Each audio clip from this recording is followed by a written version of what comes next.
माजरत चाहता हूं अजमत साहिबा, शायद मैं थोड़ा गुस्से वाला इंसान हो सकता हूं, मगर ईमानदारी बहुत है मुझ में।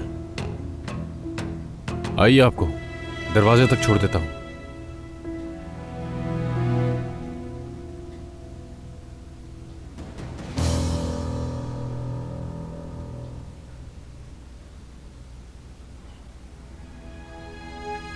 बेटा,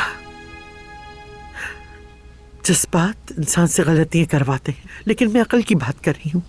मैं तुमसे उस तजुर्बे के साथ बात करी जो मुझे 70 साल की उम्र ने दिया।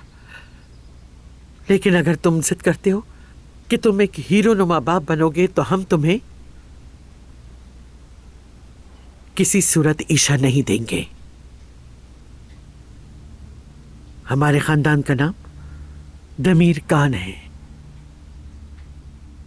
अगर तुम्हें यह लगता है कि इस सच्चाई को सबके सामने लाने से तुम्हें तुम्हारी बेटी वापस मिल जाएगी तो यह गलत है। ऐसा सोचना भी मत, क्योंकि हम उस बच्ची को तुम्हारे हवाले हरगिज़ नहीं करेंगे।